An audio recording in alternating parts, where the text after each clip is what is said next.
All righty, welcome back. We're here for another episode of Two Plane Sports. We're doing another recruiting video today. Big recruiting day. As you're watching this video on Friday the 18th, OU is hosting quite a few Pacific Northwest highly rated guys, about 10 guys to a dozen guys, I believe, are supposed to be coming on campus this weekend. Big time recruits, actually, that I feel like kind of came out of nowhere.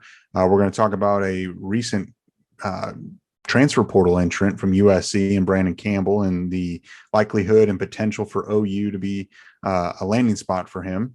And we're going to talk a little bit of Lebbeus Overton and Micaiah Overton and their recent visit to Oregon and their upcoming visit to Georgia. And then we're just going to be talking a little bit about recruiting in general. But before we get into it, we just want to really say we really appreciate it. I asked, we just hit 3,600 not too long ago. I asked, let's get to 3,700. Let's get going. We're really making some headway on that. Let's keep rolling. Let's try to get to 3,700 middle of next week. We're growing. We're getting more comments. We're getting more likes. We're getting more people interested. So hit that subscribe button. Help us out. Turn on the notification bell because, granted, we do post at 9:30 in the morning, most mornings Central Time, but it just depends on the day, depends on the recruiting and various other things. So if you want to stay up to date, hit the subscribe button. If you're on the road, follow us on Spotify, follow us on Apple Podcast, and also follow us on our socials of Twitter, Instagram, and like us on Facebook, where we'll be posting all about this recruiting weekend and what everyone's doing. So another thing that we're doing is we're giving away tickets. So leading up to the spring game, we're giving away 4 pairs of tickets to the game.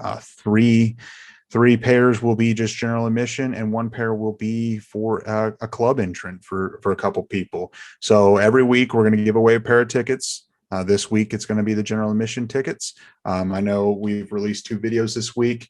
If you hadn't already, subscribe, follow us on Twitter, like us on Facebook, and be sure to comment done and then the end of video challenge. So you'll want to stay around for that. Brandon will give us our end of video challenge. You'll let us know that that you've done all that, and then what your opinion is on whatever Brandon claims as the end of video challenge. And then we'll announce the winner on Monday the 21st, I believe, and that'll be for this week's winners, and we'll start over again. We'll do it again all the way up leading to the spring game. So we'll move into the video. I think the first guy I really want to talk about is Brandon Campbell. He's the kid that just recently entered the transfer portal from USC. Coming out of high school, he's 5'11", 210 pounds, from Katy, Texas, so from the Houston, Texas area. He was in the 2021 class, 4-star, number 345 overall, and number 22 running back. He played very sparingly last year for the Trojans. 12. He carried the ball 12 times for 53 yards. The interest between OU and him are real.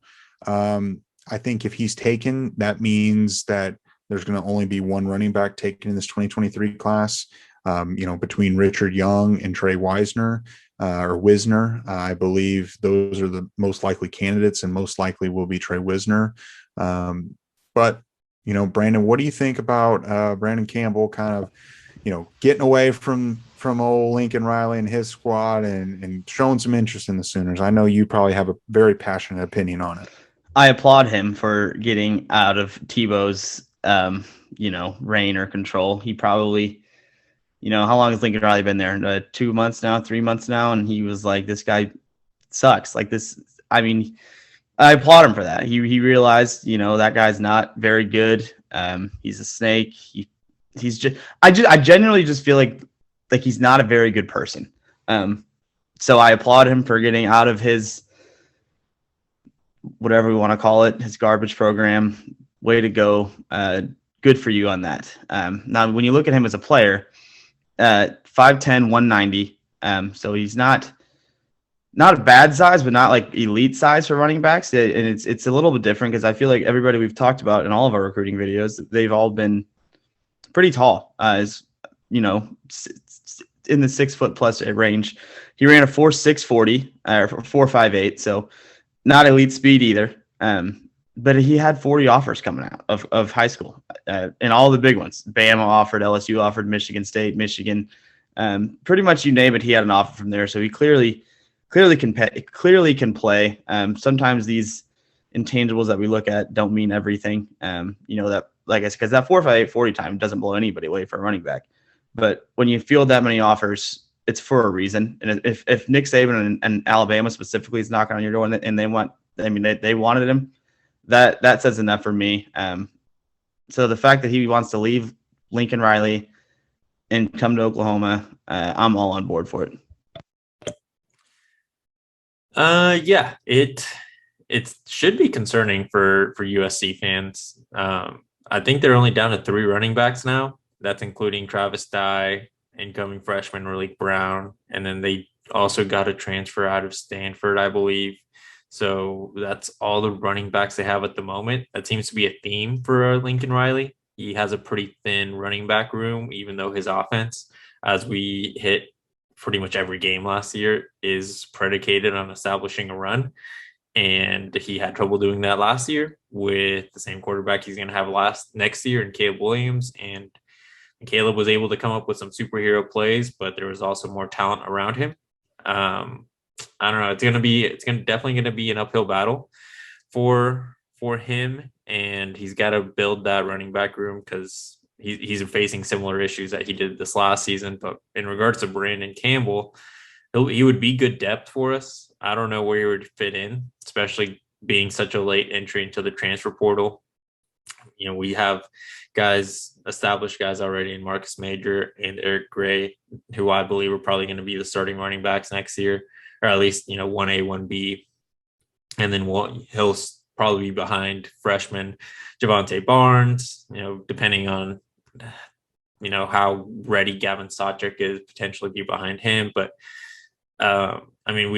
it's nice to see that we're going from being super thin at the running back position to having a very full room at that with them, because as we see all the time at every level of football, running backs, they take a lot of hits and it's a lot easier for them to get hurt. So having enough depth is important for that. I think if we can find room for him, because I don't know how many scholarships we have left. It seems like most people that are coming on at this point are preferred walk-ons, then bring him on. But yeah, the Trojans should definitely be worried about how that running back room is going, because even if Travis Dye is, their bell cow, Malik Brown and the Stanford transfer are going to have to come in at some point to relieve him for some carries. And if it's what we saw last year with Oklahoma, there's going to be a lot of confusion with play calling, because we would see Kennedy Brooks come in, have 2 or 3 really good plays, and then he would just sling the ball like 10 times. Then the defense would figure it out, or Eric Gray would come in, but then it's, there's not a flow to the game anymore, because then you just cut off Kennedy Brooks, or you're putting Eric Gray in a bad position. So, we'll see, but fuck them. Yeah. And, it's interesting. I was just thinking the same thing that you brought up, that it seems to be a little bit of a recurring theme. I think it's an awfully weird time to enter into the portal. Like, what happened to come in? Because, a lot of kids will, obviously transfer after the football season's been over, and they'll transfer for the spring semester. And a handful of kids will transfer after spring ball and after the spring game, because they realize they're like, I've got no path to play. I'm, junior. I need to get out of here, whatever. But this is just the beginning of spring ball. It just makes you interested. It just is interesting why he would think to leave right about now. I do think OU will take a couple guys that are going to enter into the transfer portal after the spring practices. I didn't think we'd see a running back going to the, being in the portal at this time, but I think we take him. He still maintained his red shirt last year. He only played in 3 games, so he'd be transferring in as a redshirt freshman. He, would have instant eligibility as one-time transfer rule. Granted, just think about it. We go from last year, where we don't even have enough healthy bodies at time, at times to now a plethora of young talent that's going to set up this position for the next 2 to 3 years. And it's a pretty good feeling. So from what? Oh, sorry. Go ahead, Brandon. No, go ahead, man.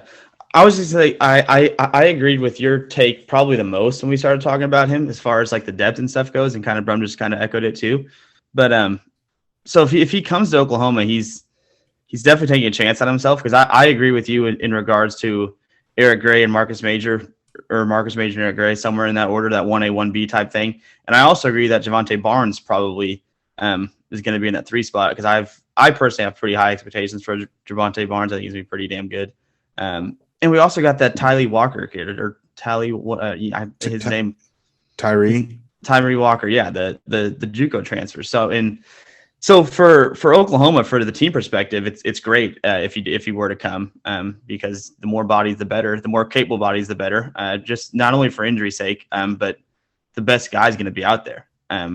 But for him, if I'm a running back, to me personally, I don't. Unless I just really, really think I'm that guy and I can beat these guys out, to me, Oklahoma doesn't look like a great spot, honestly, to transfer in as a running back. From what I read about his transfer, it wasn't a surprise. Just on like the 2 or 3 articles I read real quick, people were kind of seeing that he was on the fence of staying, and they were surprised they even started spring practice. But since he got so far, they expected him to at least get through this semester and make a decision in May on if he was entering.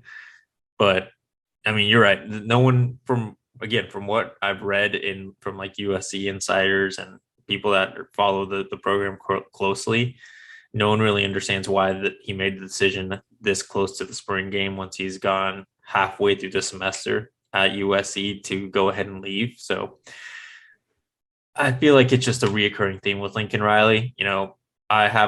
He fields good offenses, but when you have a lack of running backs, when again your offense is predicated on establishing a run, you better hope that those running backs he does have don't get hurt. Because if they do, if one of them gets hurt, then he's relying on a true freshman and a guy that wasn't at a big program. And I don't know much about the Stanford guy. I don't even know his name. So maybe he's decent, but you clearly brought in Travis Dye to be your number 1. You need more than 3 capable running backs. And we also can't forget about Gavin Sacha. That's another running back for Oklahoma. So yeah. So a lot of talent. It'll be interesting to watch. I wonder if he won't announce his transfer until like after the spring practices and he sees anyone else announce a transfer out of their current school. I don't know, but the interest is real between OU and him. It'd be good to pick him up. I think this is another hot topic that we've been talking about previously, over the last few weeks, is Lebbeus Overton and Micaiah Overton. They took their visit to Oregon last weekend. They're set to visit the Georgia Bulldogs, this weekend. It seemed like his visit with Oregon went well. I'd imagine all these visits will go well. Basically Oregon's selling them on the whole, probably NIL and they can run the Pac-12 and that they're set up for success up there, which, I mean, they're a pretty solid program. But one thing that was interesting with him is, OU and Oregon are the only 2 schools as of right now that have offered full ride scholarships to both brothers. Lebbeus was saying that he believes that, or he sees him and his brother tearing it up in the field and creating havoc. Tearing it up on the field and creating havoc for opposing offenses. So in my mind, when I hear that, he is thinking we're going to go somewhere where we're getting scholarships and where the least path of resistance to play is. So in my mind, it's the 2 schools that offered full ride scholarships to both of them. It's Oregon and Oklahoma. I mean, you think of Georgia, Ohio State, Texas A&M, those 3 schools, the path to play is very hard. I'm not saying that they couldn't make it there, because they're both, especially Lebbeus is extremely talented. But I feel like they're going to go somewhere where they feel like they can both play, and they're a package deal for sure. So with that quote, I paraphrased, I'll say that, but I feel like that they're truly looking at where they can go play together. And it's not one of those deals where Lebbeus is going to go and then Micaiah is going to just ride his coattails. They're going to go both play together. Jose, what do you think?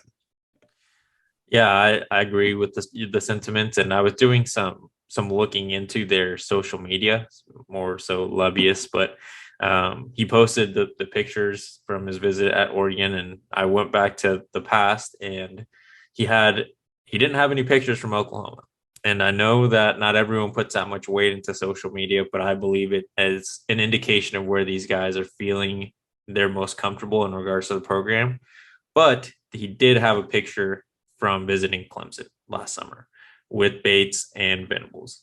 I feel like that's the only reason Oklahoma is still in the running for them and why we will get them if we do. Again, and then from what you said, if they're looking for a place to play together, Oregon and Oklahoma are the best places for both of them to be on the field at the same time. I'm not sure about Georgia's defensive line. I'm sure it's really good with their recruiting. I mean, they recruit at a really high level. I think they were in the top 3 from this last year. I don't know how much was at the defensive line position, but I mean, we know A&M got a loaded defensive line class this past year. The year before, Ohio State got a loaded defensive line class with Abor, Kenyatta Jackson, Hero Canoe, and then the year before that, they had a couple of defensive line 4 or 5 stars that were, if they weren't, they're probably like fringe 5 stars if they were only 4 stars and a couple 5 stars. So, I mean, yeah, Oregon, now I feel more vindicated in the idea that Oregon had a good shot at them, not just because of the potential lack of talent at the defensive line and the relationship they had with Lanning, but if Lebbeus is really focusing on playing with his brother, Oklahoma's got to be the front runner. I don't know. I don't know. I agree with both of you guys on Oklahoma and Oregon being the best chance for both of the Overton brothers to play. But I'm sticking with I still believe it's a 2-horse race between Oklahoma and Texas A&M. I think he's taking these vacation visits, as we talked about in the last show, with the other 3 schools. I'm still sticking to that. I think these are just kind of him going out there, having a good time, get all the swag on and take pictures and have fun. Because it's still, to me, is a 2-team race. And as you guys both mentioned, Oklahoma has offered both Overton brothers and A&M has not. That favors us. I think his childhood upbringing favors A&M. I also think his quote about what you paraphrased about his brother. So clearly they want to play together, and it's good that it's his brother. He's obviously a fan of him, and he wants his brother to do well. But to say that they're going to tear it up together, to me, is a bit of a stretch, and he's only saying that because they're blood. Because I want to say his brother had half a sack or one tackle so far in his collegiate career at Liberty, which is not. It doesn't mean he's horrible, but having one tackle or one sack at Liberty and then jumping up to play at a much higher level, it's only going to get harder. But I obviously we want Lebbeus. I think he's one of our favorites that we talk about in the show. I still think it's a 2-team race, and as I switched up last time we talked about it, I still think it's going to be the Sooners. Now it's the Sooners. Yeah, I was about to ask you. We're about a week and a half since our last video. If you're singing a different tune at this point, so he's going to take all 5 visits, right? Unless A&M blows his mind. When is that scheduled? Is that the 3rd one? That's that's because he's headed to Georgia this weekend, right? And then it's A&M. And then Ohio State. So that's what it comes down to. So he's scheduled to be at A&M the 25th or 26th that weekend. Yeah. If he doesn't hard commit or sign by March 28th or March 29th or sometime before his Oklahoma, if he doesn't commit sometime before April 23rd, he's still going to be he's going to be a Sooner. If he makes it to OU, I'm still dying that hill. If he makes that visit, he will be a Sooner. I really think. So you're covering yourself right now. We saying today, is he a Sooner? Yes, maybe. Okay. I still don't know. I'm still predicting him to be a Sooner, or I think he's a Sooner. But like I said last time, I wouldn't be shocked if he just signed with A&M right after visiting. How about you just pick one this time? I'm picking Oklahoma, but I'm not going to be shocked if he signs the day after his visit with A&M. A little Colin Coward right here. Yeah, someone called Yeah, you Brandon so- Feinbaum in the comment section in that last video. I think that was spot on. Oh my gosh. You guys act like I'm crazy, but I know for a fact if he signs with A&M, you guys aren't going to be like, "Oh my God, I can't believe he didn't finish and take all 5 of his visits."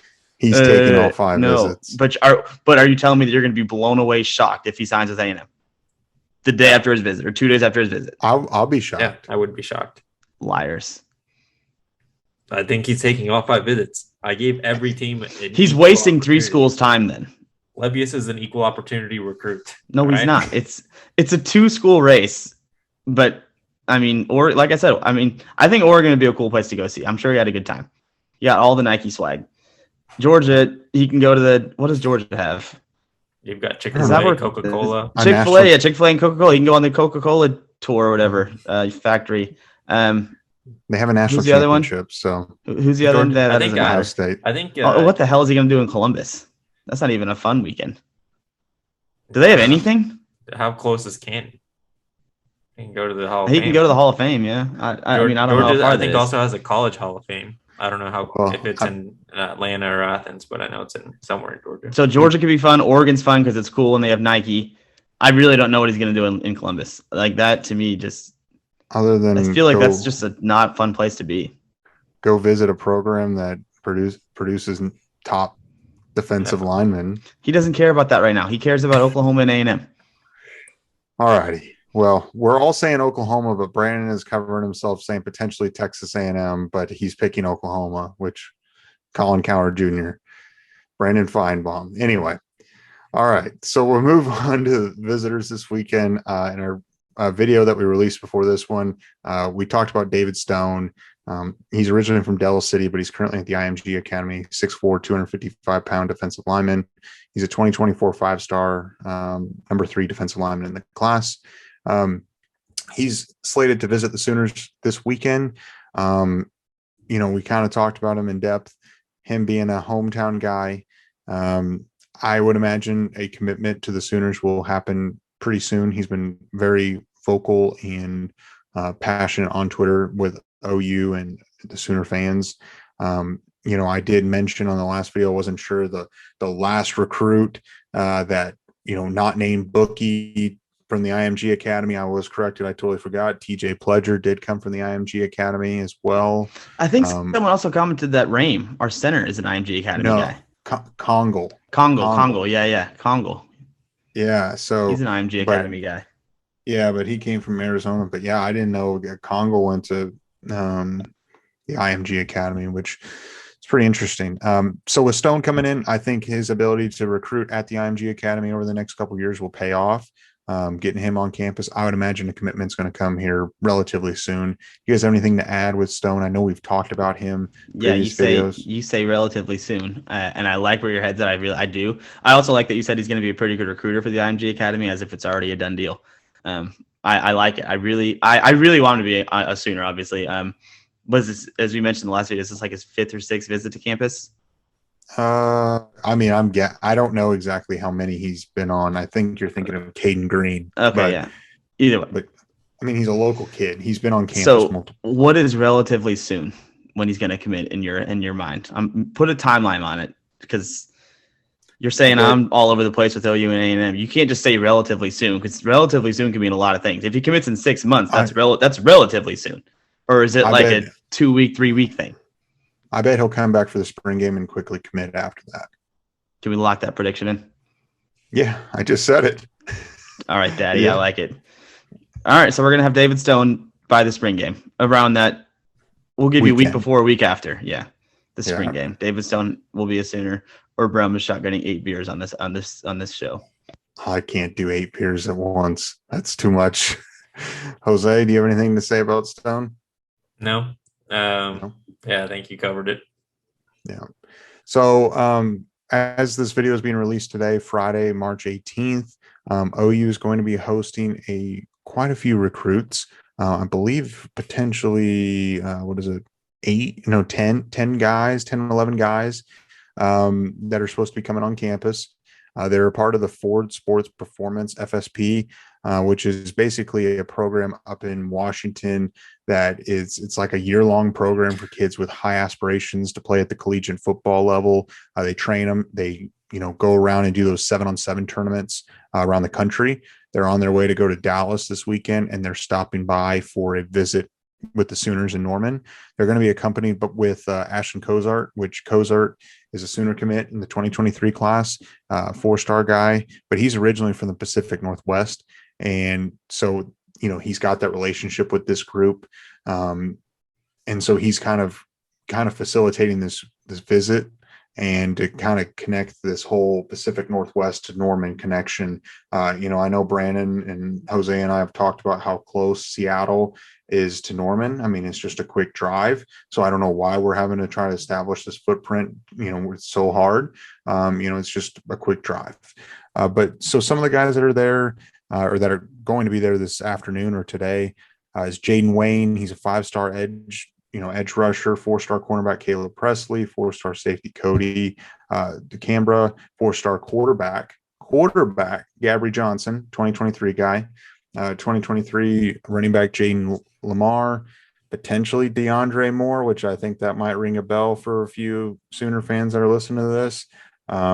It's Andre Afua, I think that's how you're saying it. 4-star offensive lineman, 4-star athlete Jason Brown, 4-star linebacker Braden Platt, 4-star athlete Rashawn Clark are all slated to be in Norman today, or Friday, March 18th, as they make their way down to Dallas.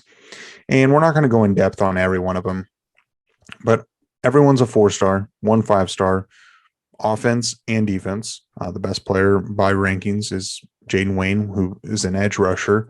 I think what we kind of want to talk about is just the fact that it's hard to get, as much as we talk about how close it is, it's hard to get Pacific Northwest guys on campus unless it's an official visit, because it's expensive to come down, catch a plane ticket, stay in Norman, pay for yourself, and not every family can do that, nor some people don't even want to. But the fact that all these kids are going to Dallas for a reason, making the stop, it could just be one kid that would be like, wow, I didn't even really expect this out of Oklahoma. And then that's when their interest starts. It's just because they're doing a casual visit. I think this is huge, because if they're able to get a commitment even out of one of these kids, I don't know which one, any one of them, you kind of have that whole recruiter in that area. And, they all these kids know each other. I mean, they're all from different cities throughout Washington, but they're all in the same team. So they all know each other. I think it's really big to get all these guys on campus. I don't think I've ever seen anything in the last few years, the Sooners having these guys on campus. Brandon, what do you think about the Pacific Northwest and the potential, not saying a commitment's coming soon, but what do you think the long-term impact of this big group coming to town? Oh, I agree. It's important, important. I don't know that we don't have to. We're Oklahoma still, but it would be huge to get even one to commit, because as you mentioned, then the one who commits, the one who falls in love with it, is going to be texting his buddies, and now you have a recruiter on the team from repping that Northwest part of the country, which is awesome. The most interesting and intriguing part of this whole weekend to me, or today, that's starting today, is the fact that Gabary Johnson is coming to visit as a quarterback in the 23 class. It doesn't make a lot of sense to me, to be honest. It kind of reminds me of, remember what draft was it? NFL draft. The draft that the Redskins at the time, now the Commanders, they drafted Robert Griffin III with like the 3rd or 5th overall pick, and then they took Kirk Cousins in the 5th. And then obviously Kirk Cousins ended up being the better guy. And I don't think that's going to happen with Jackson Arnold and this Johnson guy.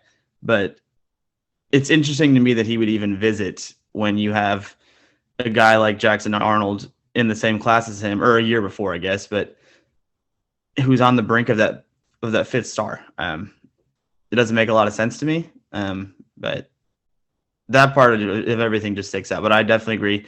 Very important to land even just one of those, so then he can start recruiting his buds. Yeah. I think we're seeing how hard it is for a team, Oklahoma and Texas East, and Southeast it's hard to recruit up there in the Northwest. And an example is Connerly. I mean, that's kind of how this entire joke of Norman and Seattle being next door neighbors practically started. And I think Connerly is going to save us a road trip up there because, I mean, at one point it seemed like Connerly was very much wanting or considering being a Sooner and moving down to Norman and being part of an offensive line with a coach that can put you in the NFL. And now it seems like it's all but done that he's going to be a Trojan, which, it's fine, but it just shows how difficult it is for someone in Norman to try to, or even in Texas or, again, Southeast, it's hard to establish roots up there because we are so far. And it does cost families a lot of money, like Brum said, to go down to visit the school unofficially. And really it's either official visits or no. And so having teams like this that are on the road all the time take that stop in Norman to check out the program is big time. And even if none of them commit, if at some point we land on their top 3 list or top 2, I think that says a lot. And we're going in the right direction in establishing roots up there. Obviously, getting a commit or 2 would make it completely better because then we'll have fully established at least a small route in that part of the country. But it's going to take a lot of work because USC is already very established up there. Oregon, clearly. And then for some of the lower ranked players, you've got Oregon State. Then you've got UCLA, all the smaller schools in the Pac-12 that are going to still target that area. So if we can somehow manage to set up roots there, then we are literally touching almost every part of the country that's got talent, and it's going to be tough to start to out-recruit Brent Venables in the future. Yeah, I mean, Brandon, I think with Gabby, or how do you say Gabby Johnson, I think he's more just visiting because he's with the team. I wouldn't imagine there's truly any interest. Maybe it's just it's a different philosophy on recruiting compared to Lincoln Riley. I mean, Lincoln Riley shut everything down, and then sometimes would be left hanging, and left out to dry because the kid decommits and goes elsewhere. At least Lebby is, okay, we're going to have a line of communication. If something breaks down, then you'll have a spot here. Because OU hasn't offered Johnson a scholarship. So I kind of think it's just more of, we're just going to feel each other out and see where we're at. And maybe down the line, if Jackson Arnold does decommit, which I don't think he will, maybe that's how they get him. But I could be totally wrong. It could be like, well, we're going to try to take 2 quarterbacks in the 23 class, which I think would be kind of crazy, but crazier things have happened. I guess it also depends if OU doesn't take transfer quarterback. It would to kind of go on the vein that Brandon mentioned, but going back to the college level, it would kind of be like Michigan State with Kirk Cousins. I think in the same year they signed Nick Foles, same class. Both ended up being NFL quarterbacks. Still, Kirk Cousins ended up being the best, but it's not unheard of. Some schools do it. It would just be strange. Probably the first time for Oklahoma to really do something like this, and at least in recent history. Yeah, because Lincoln shut down everything, and there's good things and bad things with that, and I like the fact that we're still maintaining a line of communication with quarterbacks and wide receivers and offensive linemen and all of them. Just because we're full doesn't mean you stop recruiting new kids, or at least keeping the seat warm a little bit for them. So a lot of things to watch this weekend. We're going to be tweeting about it a whole lot. I'm sure kids will be posting pictures, tweets, Instagram posts, or whatever on their social media for this weekend. Do you guys have any final thoughts before we wrap this puppy up? Actually, I do, about the quarterback, and it just came to mind. I think we're going to start seeing this more often, not just out of Oklahoma, but a lot of schools, because of the transfer portal and how hard it is for these coaches to manage their roster. Because at any point, like we saw with USC, a kid could literally leave in the middle of the week, in the middle of the semester, in the middle of practice, for all we know. They just say, screw it, I don't want to be on this team anymore because the opportunity isn't there. I'm not getting paid enough, whatever reason they have, right?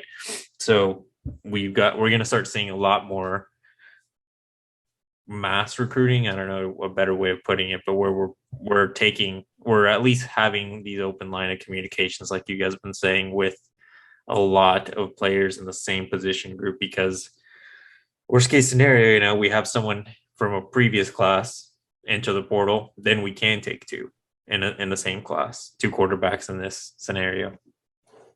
Yeah. Brandon, do you have any final thoughts, or do you want to roll into your individual challenge for us? Yeah, we can do an individual challenge now if y'all are done, wrapped up. Okay, so we got the spring game on the horizon. What is it, a month out now? We've got the ticket giveaway we're talking about. Who are you guys most excited to see for the first time, their first glimpse of action as a Sooner? Is it Dylan Gabriel? I imagine he's to be a popular comment just because he's the quarterback. Everyone wants to see the new quarterback play.